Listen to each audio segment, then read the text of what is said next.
So I wanted to speak a bit about the best concert I ever went to, and I actually haven't been to loads of concerts in my whole life. Um, this specific one I'm going to talk about being twice. I was very young when I went to this festival. It was called the Big Gig Festival, the Big Gig Concert Festival, and I used to be a girl guide, so we would go. I think it would be a thing like every summer where they would basically have a load of really big artists at the time that were like UK based, very much like pop music-esque, performing for, you know, a bunch of girl guides who were like screaming and really excited. And I think it's the best concert I ever went to because I could just be myself. And I feel like that is the point of today's video. It is about basically some like general tips for like being yourself, things I've been really effective about today, yesterday, and just kind of from when I decided that I was going to talk about this until now. I remember one time being really late to the gig as well, but then we got there and it was like it didn't matter that we were late because we just picked up from wherever they were at. So they would have maybe like 10 or so acts, and then they would come, do their little set, and then go. It was like a festival, but you didn't have to go to different places to listen to music. And I guess that is kind of what I'm trying to get at with some of my tips. I think the one that really sticks out is don't be so busy looking at other people's gardens to see if yours is greener. Be so busy tending to your own garden that you don't bother to go and see if other people's garden is greener. I think that's something I'm really taking away from this. Just thinking about it and how happy I was to just be there as a child singing, even if I didn't know the songs. Best believe when I left the concert, I knew the artists, I knew the songs. The people I was with knew like more songs. You know, it didn't matter that I didn't know who it was, because by the time I left, I know festivals, it's like it's for everything, you know. Why are you gonna stand listening to something that you don't want to listen to? And festivals are such a blend of music, so I understand why festivals are like that. But again, it's like, what do you do if two of your favorite artists or two artists you really want to see and listen to are performing at the same time? Like, you don't know what to do. So it's just that kind of thing that resonates with me, and that I take away from it is, again, the whole garden message, just all of that. Yeah, so with that being said, I'm just gonna keep that one short and sweet. If you're a girl guy, you know, and they're not still doing the big gig, get yourself down to the headquarters of the girl guys and tell them to start buying the tickets, or go ask for leader or something. It's been so long since I did that. I'm going to talk about Florence.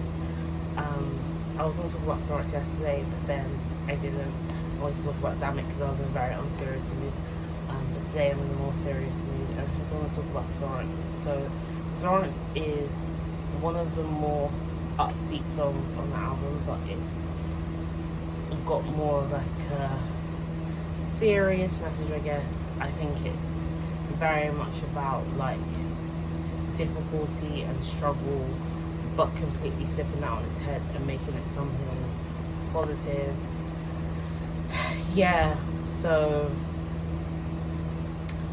that is what Florence is about. And again, I wanted people to be upbeat and dancing to it and moving and grooving, but still taking away the message, which is like, don't go, like, stay with me. Do you know what I mean? And I think, oh my god, this is leading me back to talk about concerts again. Some of the best things I've experienced in my life have been unexpected. So when I wrote Florence, it was originally like a rap song, and I had just kind of found the beat on YouTube. And this was when I was in my third year of university. So in my first year, I had experimented a little bit with writing raps.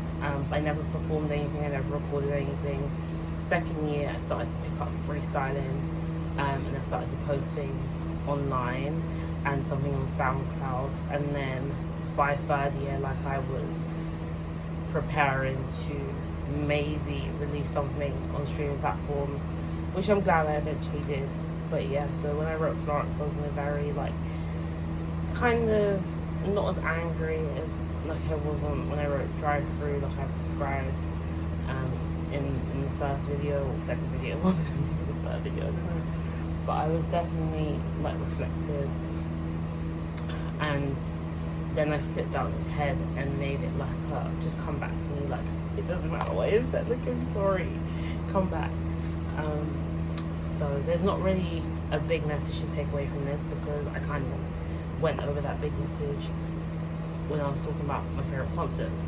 But I do think, like, on the topic of things being upbeat, just because something's upbeat doesn't mean it has to be so unserious and silly all the time. Like, you can have something that's upbeat with a good message, and I think I take a lot of that inspiration from pop music as well.